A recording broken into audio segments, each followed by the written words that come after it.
Ngayong araw po, magdedesisyon ng International Criminal Court o ICC sa apela ni dating Pangulong Rodrigo Duterte. Ang kalayaan ni former President Rodrigo Roa Duterte. Ngayong araw na po ang panahon, ang oras na itinakda ng International Criminal Court. Magandang tanghali po sa ating lahat mga kabisdak. Pag-usapan po natin ngayon ang araw ng kalayaan ni former President Rodrigo Roa Duterte. Mamaya na po magkaroon na ng desisyon ang International Criminal Court kaugnay sa request ng kampo ni former President Rodrigo Roa Duterte na interim release pansamantalang kalayaan. Alas 5:30 po yan dito sa Pilipinas. Sana po ay makalaya na po si former President Rodrigo Roa Duterte na trinidor ng mga Marcoses, trinidor ng mga Pilipinong kasabwat ng gobyernong ito. Bongbong Marcos, hinamon po ng mga Muslim. Anong hamon yan? Mamaya pag-usapan po natin. At pag-kidnap kay former President Rodrigo Roa Duterte, meron pong nagbenepisyo na bisto ni Senador Marcolita, yung bagong head ng LTO, na kasama po ito, kasabwat po ito sa pag-kidnap kay former President Rodrigo Roa Duterte, anak ng kagwang.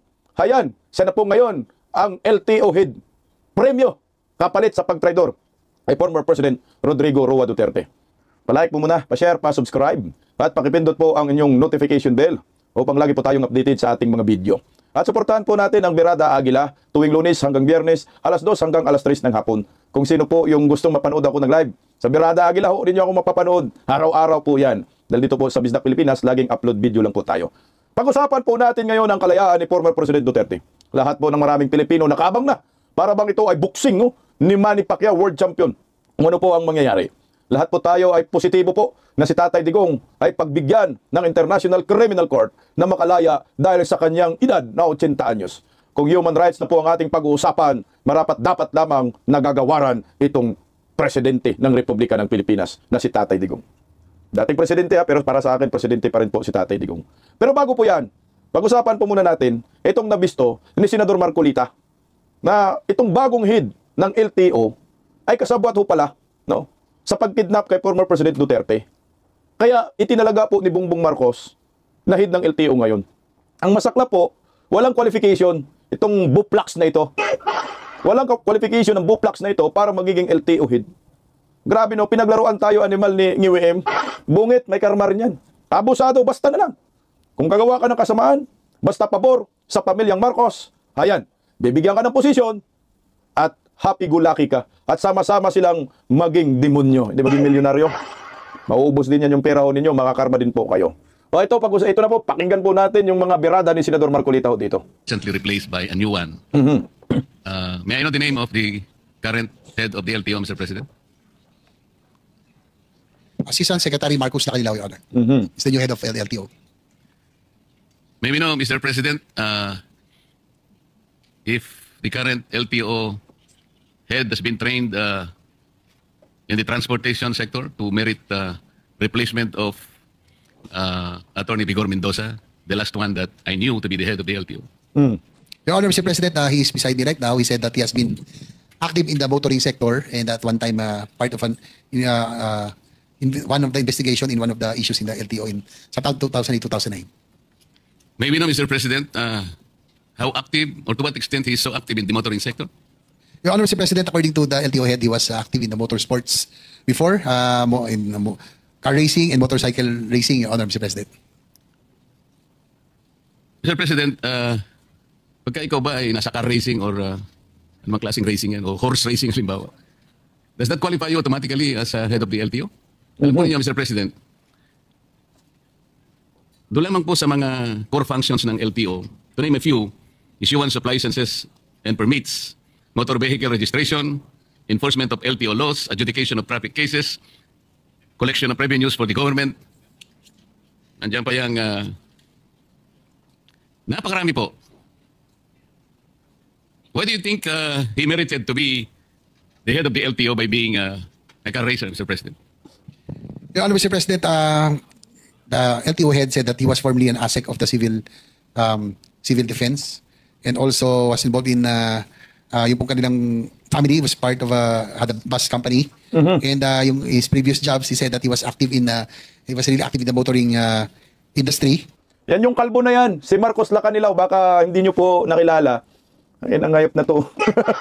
Ba't ka nagiging LTO head, sir? Ito yung kini-question ni Senador Marcolita. Ano yung qualification mo? Eh, ano, may-ari daw ng bus company. Active daw sa motor racing. Utang ina, sus ko Ginoo mga ka-BBM. Alalahanin po natin yung LTO, no? Land Transportation Office. Siya po ay hawak ng mga jeepney operators, traffic din, ayan. Sila lang po yung mga plaka, no? Yung mga plates na hanggang ngayon ay hindi pa rin nakuha ng may mga sasakyan. Yun po yung trabaho niya. So parang traffic management din, transportation. Pero anong sense po niya na maging LTO head siya, na involved siya sa bus company, tapos motor racing, active. Anak ng kagwang, oh. And also importation of cars. So, more or less yun po yung kanyang knowledge po about itong mga ano po. Importation ng sasakyan. Ano po yung kinalaman ng importation ng sasakyan para magiging LTO head ka? Yun ang tanong dyan. Ano ba kasi dapat ang qualification ng LTO? LTO head. Yun po dapat yung tumbukin natin. Kasi kung dampot ka lang ng dampot kung sino-sino, putang ina, ano po ang mangyayari sa departamentong iyan? Kung yan, buhaya yan, di ubos ang kabanan ng bayan naman, anak ng kagwang. Kaya hindi po sinang-ayunan ni Senador Marcolita yung kwalifikasyon ng bagong LTO head na si Marcos Lacanilaw. Bago lang po yan. I think October lang po yan. Inappoint ni Bubuim. Sa mga vehicles and all, Mr. President. I can sense the difficulty, Mr. President, in trying to show some credentials to relate himself to the transportation sector. O dahil ba you own a bus company, for example? O nasama ka sa mga car enthusiast? O nakapanood ka ng pelikula about the vehicles? Kasi po ang pinag-uusapan natin, Mr. President, napakalaki po ng problema ng ating transportation industry. Hanggang ngayon po without belittling the efforts of the previous occupants of that office, Mr. President, hanggang ngayon po talaga, pagka po pinag-usapan ng EDSA, Traffic talaga. EDSA lang po. Sasakit na po lahat ng ulo natin. Pagkatapos, ngayon po, meron na namang mag-ahead. Hindi ko nga po alam kung bakit tinanggal yung dati. Bakit po ba tinanggal yung dati, Mr. President? President, according to Secretary Lopez, they bowed down to the wisdom of the President. There was a sort of harigodon within the DOTR family. Yung pong LTO head dati, si Tony Vigor Mendoza is now with LTFRB. Si current LTO Director Lacanilaw came from the Office of Office of Transportation. Si Guadis napunta po sa Office of Transportation Cooperatives. Dati po si Director Lacanilaw po yung nanggaling doon. So, ay di ba? Si Director Lacanilaw, saan naman po galing? Ay sorry, ambassador pala siya ng transnational crime pala. Ito si Marcos Lacanilaw, Your Honor, the current head of LTO. So, it was the decision of the President, prerogative of the President na nagkaroon po ng rigodon doon po sa DOTR attached agency, Your Honor. Okay din, ma'am, no? Galing ka sa transnational crime, tapos napunta ka sa LTO. So yan sila nga yung may utak na nag-transport kay former President Duterte, no? Papunta po doon sa dahig pagkidnap. Siya yung naghahanap ng eroplano. So ngayon, itong sila kinariyan, yung Buplax na yan, ito para sa akin ay premyo ho talaga ito para sa pag-kidnap kay Tatay Digong. Ganun po ang ngayon, basihan sa gobyernong Marcos. Pag ikaw kakampi ka nila, pag ikaw meron kang ginawang kasamaan na pabor sa gobyernong Marcos, matik may posisyon ka. Conflict of interest nga ho pag tiningnan mo LTO chip ka pero meron kang kamag-anak na may bus company, tama ba? Mayroong business na ganun, tapos ikaw yung LTO chip, di pinapapaboran mo lahat yung bus company na pinanggalingan mo. So anong maasahan ng taong bayan? Yung traffic? Anong ita-traffic mo dyan? Wala kang alam sa traffic management. Wala kang alam sa mga transportation. Anak ng kamuti. Ito po yung pinalagan ni Senador Marcolita. Kasi basta-basta na lang ho ito, nagkaroon ng posisyon, head pa ng LTO. Pero pag tiningnan po natin, ayon po kay Senador Marcolita, mukhang may kinalaman po ito sa pagkidnap kay former President Duterte. Ano po ang papel nila Lacanilaw dito? Pakinggan natin. Mr. President, siguro po hindi na-advise na mabuti ang Presidente kasi kung galing pala siya sa transnational crimes. Ano pong connection sa transportation? Alam ko po, the present occupant of that office is Special Envoy for Transnational Crimes. Tama po yun? SETC. Tama po. Kayo po yata yung naghatid sa dating Pangulo nung siya po ay nasa Villamor Air Base. Kayo yung sumama para sa dalhin sa The Hague. Tama po? Tama po, Your Honor. O yun lamang po siguro yung transport-related activity na pwede nating isangkot sa inyo. Other than that, wala. At mahirap pa po, Mr. President.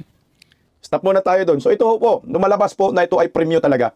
Premyo talaga kay Lacanilaw. Siya po yung kasama ni former President Duterte. Siya po yung naghatid sa dahig. Itong si Lacanilaw. Siya ay kasama sa pag-tridor. So yung experience niya sa pag-transpo, ito na lang. Kaso aeroplano ho, ito. Ako sa akin huwag na nating paligoy-ligoy pa. Diretsahan ko na pong sasabihin po ito. Premyo po talaga ang posisyon na yan. Kapalit, no? Kasabot ka sa pag-tridor, naalala ko pa nga, dinurog pa nga yan sa Senate hearing committee. Nung nag-imbestiga si Mangga na tablaran, walang nangyayari, akala mo, makaka-uwi na si Tatay Digong sa mga investigasyon ni Mangga. Pero ito lumalabas po siya. I think na-contempt nga ho yan eh. Sa pagkaalala ko, na-contempt yan sa Senado. At nagtatalo pa nga ho yung mga senador dyan sa pag-contempt. No? At nababas pa nga ho yan si, I think, Chis Escudero. Ito po yun. Maliwanag pa ho dito sa sikat ng araw.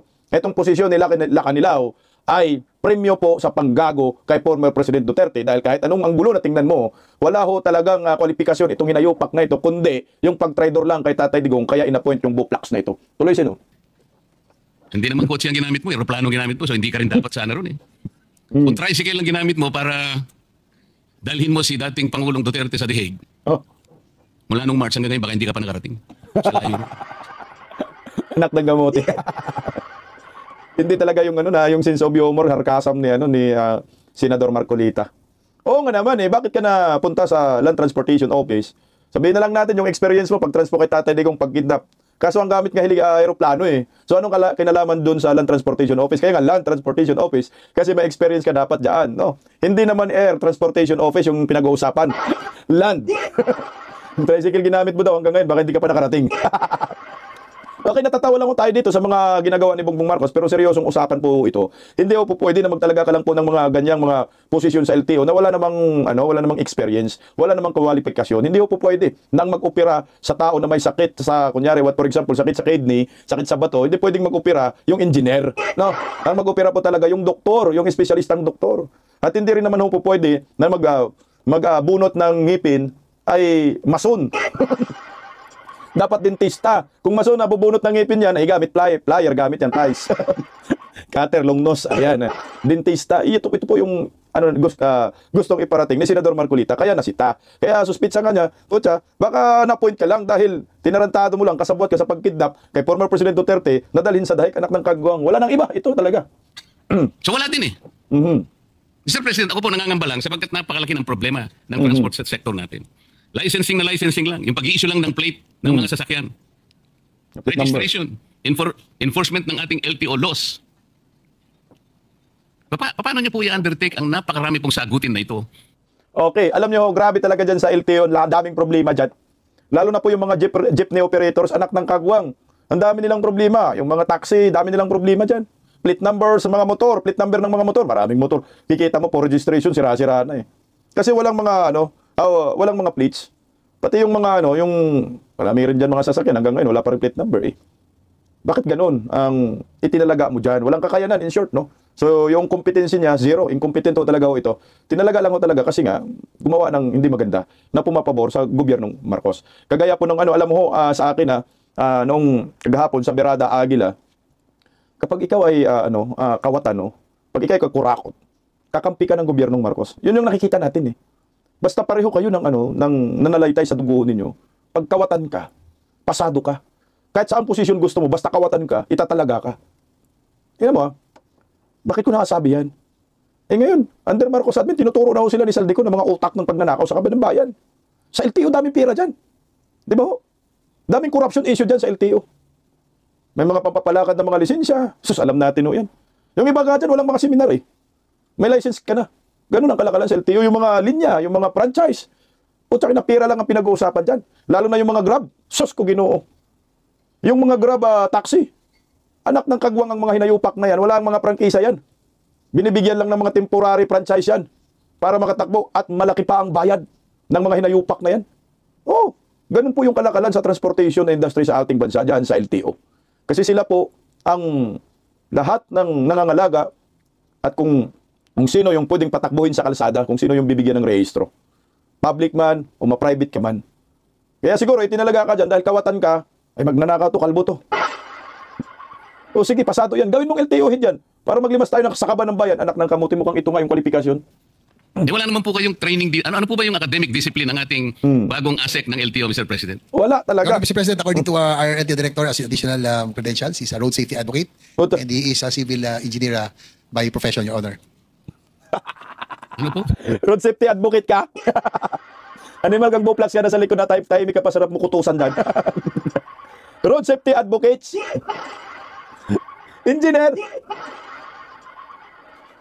Ba't ka nagiging dyan, LTO head? Engineer ka pala, magaling ka pala gumawa ng kapirahan, no? Tingnan mo sa DPWH, daming engineer yan, puro pira ang bayan, kaya ghost projects lahat. Putang ina, baka mag-ghost split number lahat, ha? engineer, tangina dapat na si DPWH ka, sir. Road safety advocates, LTO ka na. Sarap mo sapakin yung buklaks mo. Civil engineer po. Puta, civil engineer Dami talaga. po civil engineer sa Pilipinas. Civil engineer dapat nag-DPWH ka, hunghang ka. Mas maraming pera doon. Tingnan mo nga yung trilyon-trilyon. Anak ng kagwang, kawawa lang tayo dito sa transportation company. Transportation industry. Kawawa talaga ang mga Pilipino. Kamusta yung mga plate number ninyo? Lisensya ninyo? May lisensya dyan. Walang seminar. Ang inumin, oh. Road safety advocates. Nang dahil po ba safety engineer kayo, ang gusto ko po sanang malaman, Hmm. ano po ba yung mga naging katangian ninyo, ang training ninyo, ang mga credentials ninyo, dahil hindi po biro-biro ang opisinang pinasok ninyo. Eksakto. Nang dahil lamang po sa rigudon, gano'n lamang po yun. I don't think the president was advised very well. Marami naman po siyang pwedeng ilagay eh. Eh bakit po kayo nagaling sa set C? Kaya ang nilagay. O sige, dahil nirigudon sana kayo, baka kayo na po siguro ang naging executive director ng PCTC. Kasi, kung hindi ako nagkakamali, yun ang Philippine Center for Transnational Crimes. Parang magkalapit. Pero para dali po kayo sa LTO, Ang labo. masyadong malayo po yun eh. Correct. Is my observation valid, Mr. President? Your Honor, Mr. President, according to Secretary Lopez, we just defer to the wisdom of the appointing authority, Your Honor. So, hindi rin naman daw nila, they were also caught by surprise nung nagkaroon na rigo doon.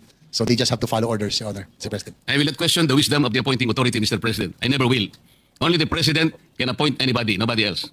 Ang problema lang, Stop muna tayo, Senador Marcolita. So in short, wala talagang kwalifikasyon itong sa Marcos Lacanilao para magiging head ng LTO.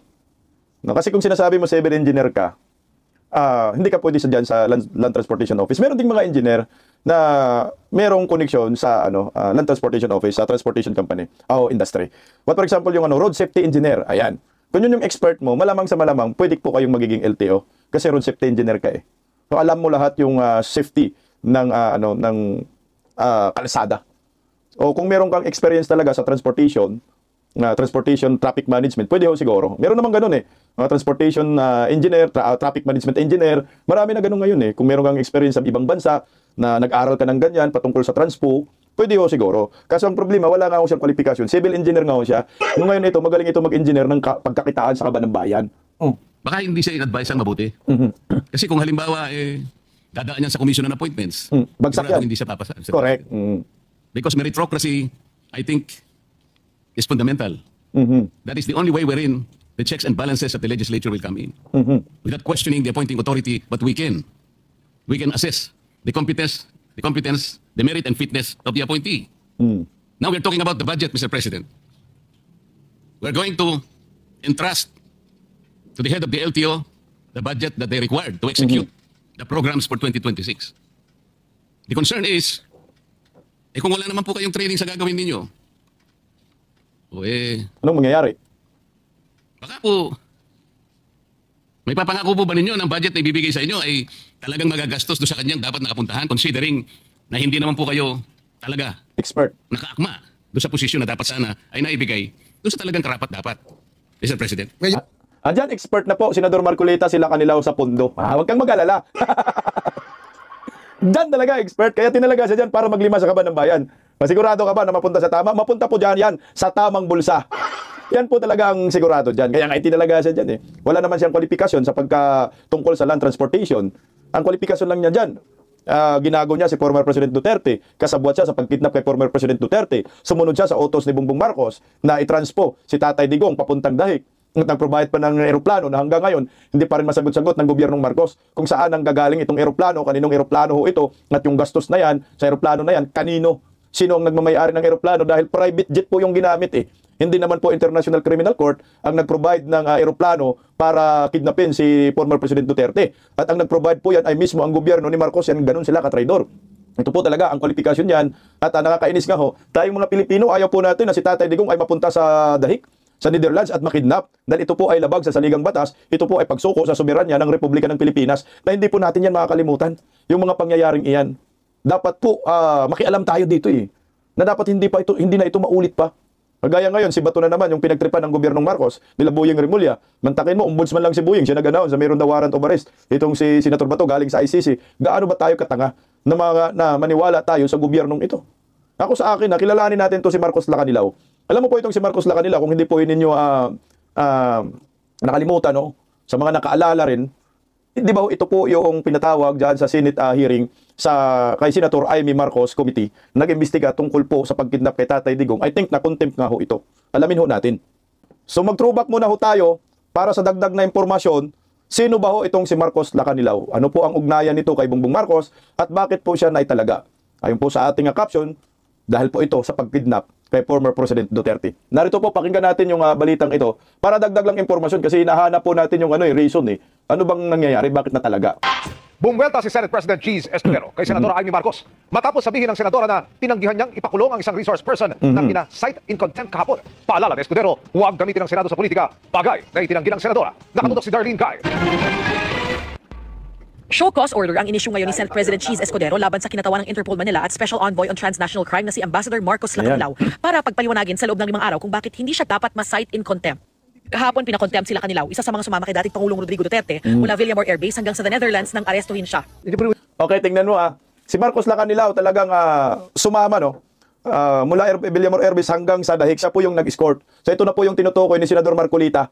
Na yan lang ang kwalifikasyon mo Kaya nagiging LTO ka dahil ikaw yung transport kay Tatay Digong papuntang Dahig from Villamor Air Base. Kaso nga lang, aeroplano Ito po, tingnan natin. Hindi mo pa rin alam na hindi siya dinala sa judicial authority? Yes, Mr. Senator. Hindi mo alam? Yes, Mr. Senator. So you're lying. You're lying.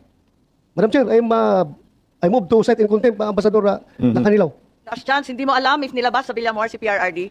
Hindi mo alam? Hindi po, Madam Chair. Okay, there's a motion to cite you in contempt. I-detain sila Lacanilaw Hindi alam pero sumama siya ng tanga.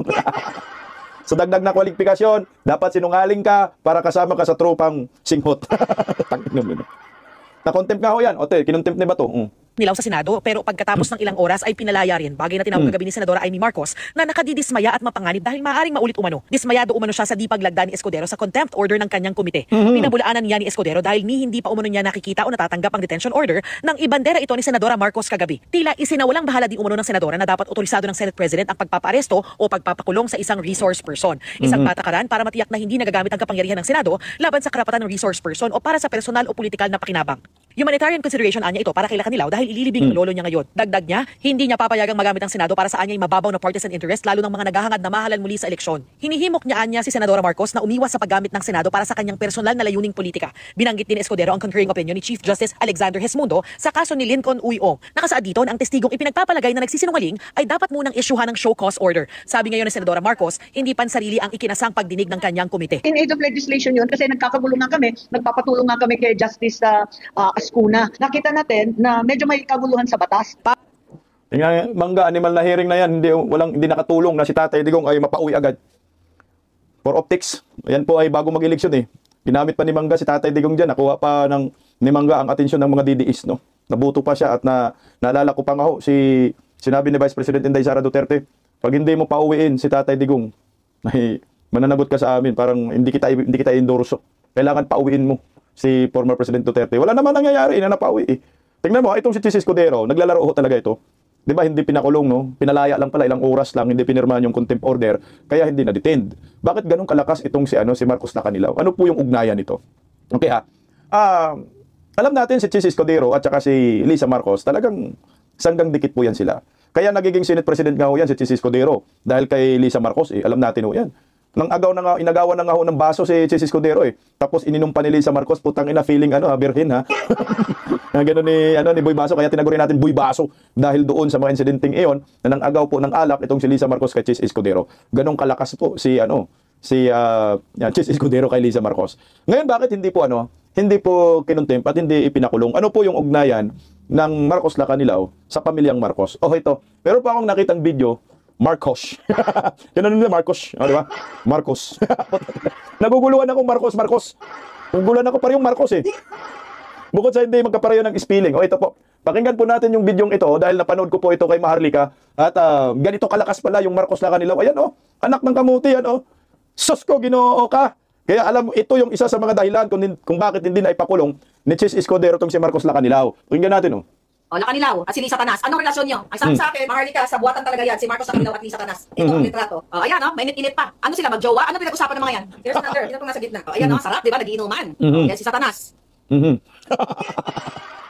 So pag tinignan nyo po, talagang matindi ang connection ni Marcos Lacanilaw kay Lisa.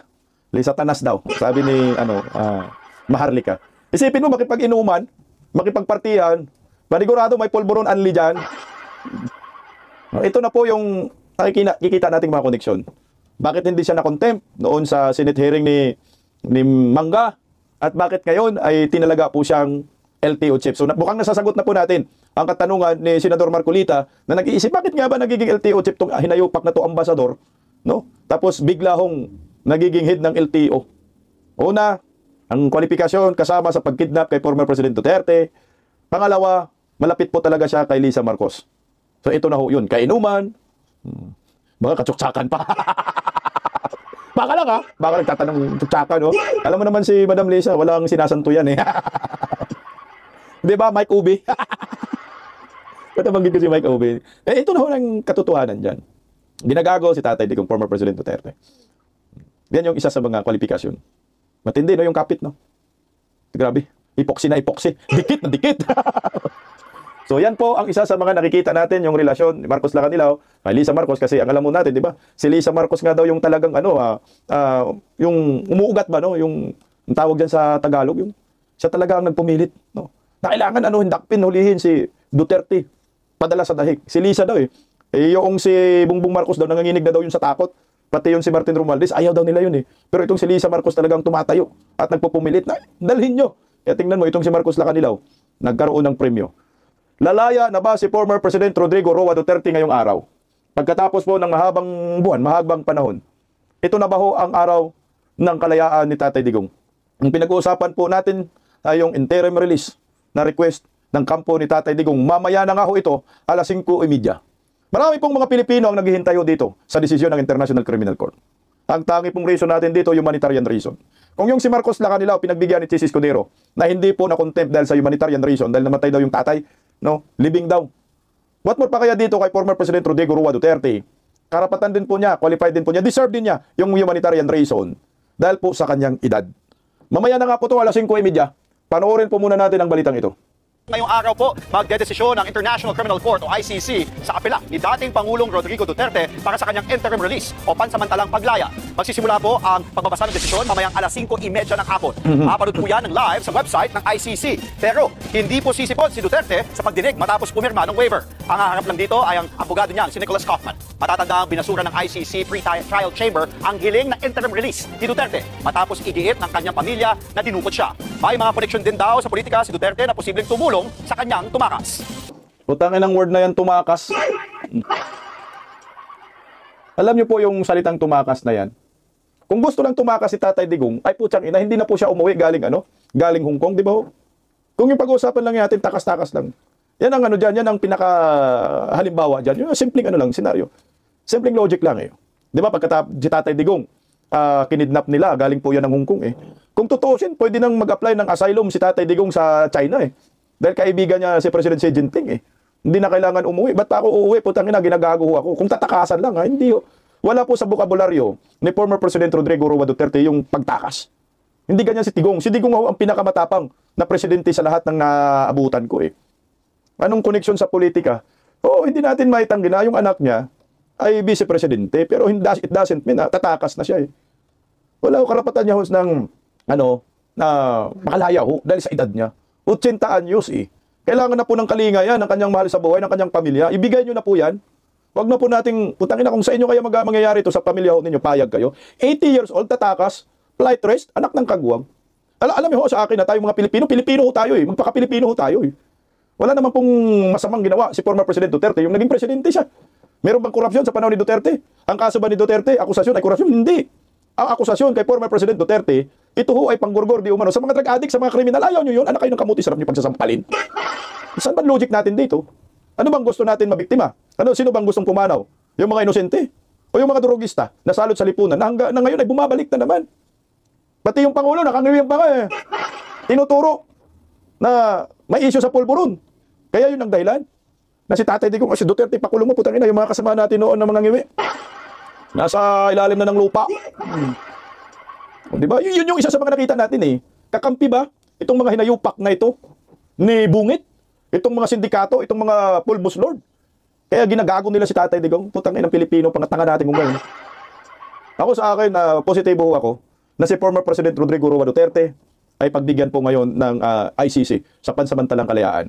Kasi pag hindi po ito palalayain ng International Criminal Court, isarado na ho nila yung kanilang organisasyon. Wala na pong maniwala sa kanila. Mantakin mo, ikaw ipinaglalaban mo yung international human rights. International human rights kuno. Pero, ano ang nangyayari? Kayo yung lumabag sa karapatan ng isang Rodrigo Roa Duterte. Basic rights po yan eh. Yung human rights dahil sa kanyang edad. Diyos ko. Yan na po ang dapat ho isipin nating mga Pilipino. Magkaisa tayo sa pagkakataong ito. Yung edad ni Digong hindi 60. Para sabihin mo, senyor, yung edad ni Digong 80, ang tawag dyan super senyor. Siya na nga ho yung pinakamatandang presidente sa ating bansa. Pero siya po ang gumawa ng pinakamagandang ligasiya sa ating bansa. Bel program, putang inang pandemya, mantakin mo, pandemya na yun. Pero yung direct foreign investors, nagsipasukan pa rin sa bansang Pilipinas. Nag-i-invest pa rin. Bakit? Istrikto si Digong. Pagdating sa peace and security, corruption, kriminal. Kaya nga dinayo tayo ng mga turista. Pero ngayon, ano ang nangyayari sa bansang ito? Walang pandemya, bagsak ang ekonomiya, laganap kasi ang korupsyon. Kasi nga ang mga investors, ang tinitingnan po talaga nila ay yung issue sa korupsyon. Pag sobra-sobra po ang korupsyon sa isang bansa, maniwala kayo sa akin, hindi po yan dadayuhin ng mga foreign investors. At bahala kayo sa buhay po ninyo. Tingnan mo si Digong, minahal ng mga world leaders. Isipin mo, sa ASEAN Summit, Epic Summit, si Digong ang rockstar. Pinupuntahan ng mga world leaders. Pinupuntahan ng mga sultan, ng mga prime minister, kinakamayan at nakikipag-selfie. Donald Trump, hinahanap siya. President Xi Jinping, hinahanap siya. Ganun pong klase si Digong. Napunta nga po sa Time Magazine sa pagiging kamay na bakal. Yan ang leader na kailangan natin, kahiliran ni President Xi Jinping at ni Putin.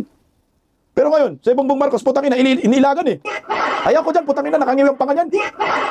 Si Donald Trump, ilang beses siya tinakasan. Sabi, brother to brother. Tinakasan siya doon sa Kuala Lumpur, Malaysia. Tinakasan siya doon sa Korea. Hindi siya inarap.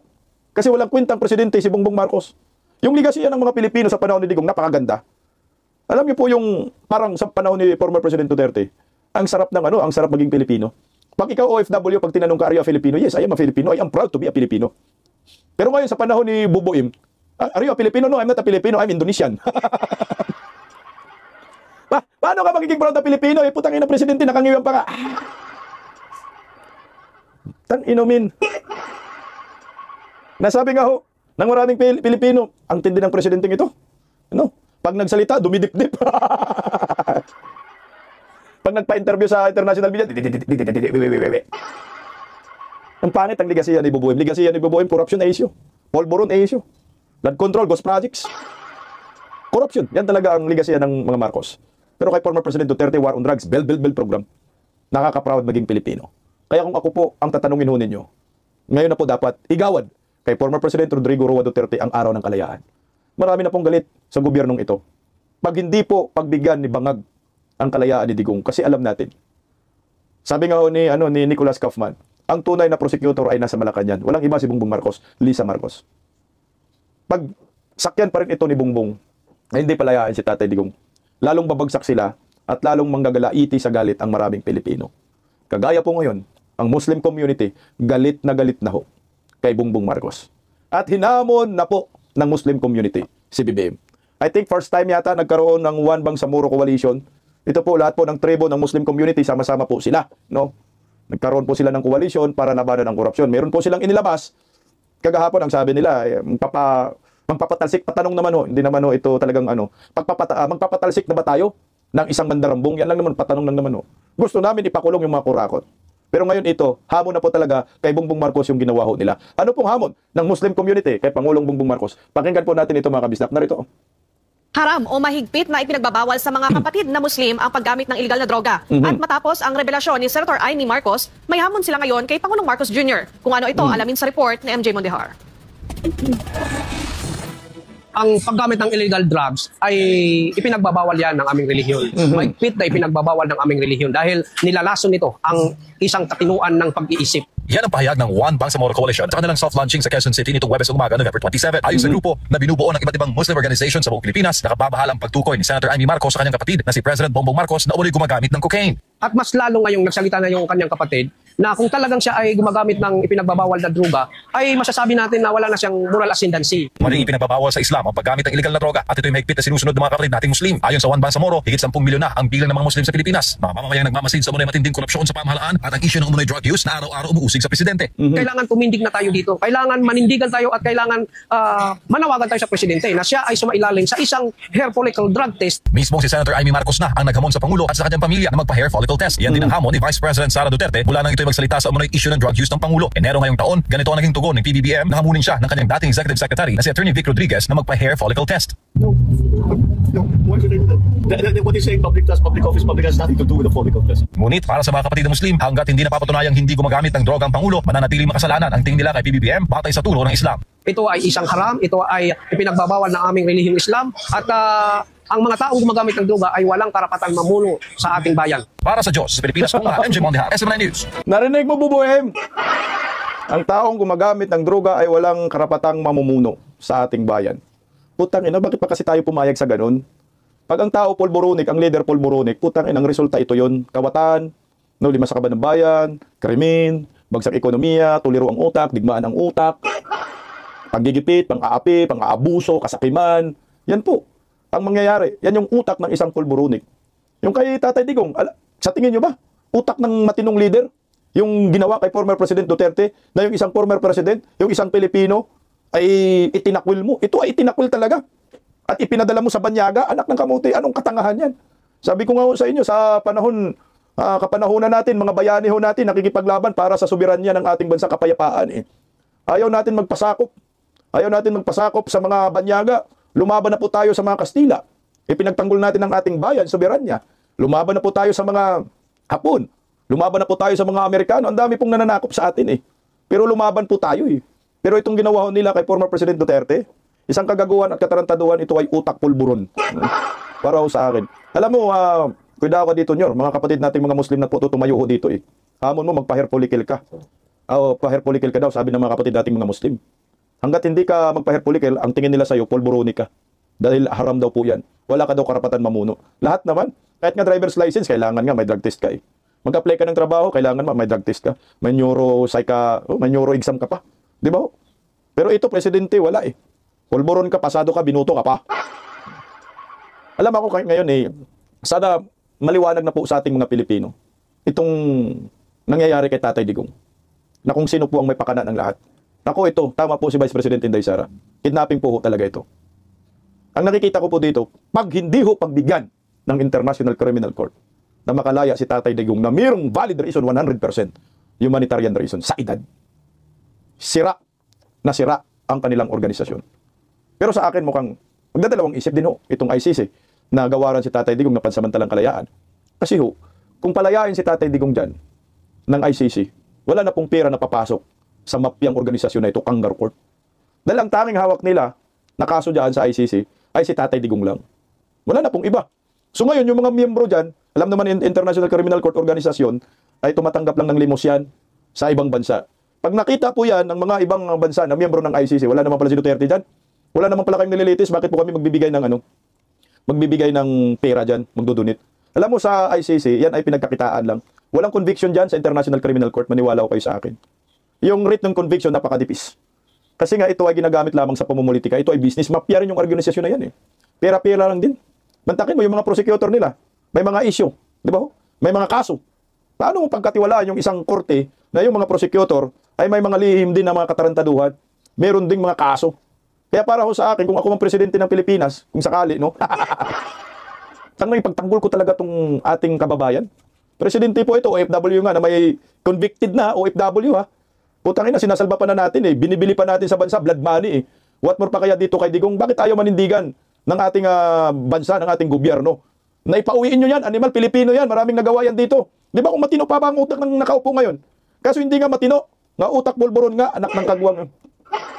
Kaya ngayon, yung nasa isip nila, ay maglilimas sa kaban ng bayan, lahat po ng mga kalaban nila ginigipit. Si Digong kasi yung tinik sa lalamunan nila, padala mo sa Netherlands yan. Walang iba. Wala kasi kaso sa bansa sa Pilipinas. So saan yung may kaso-kasuan? Kaso-kaso lang yan. Sa Netherlands, sinasakyan lang ni Bongbong Marcos ang mga dilawan. Tuwang-tuwa naman ang mga dilawan dyan. Tuwang-tuwa naman ang mga komunista dyan.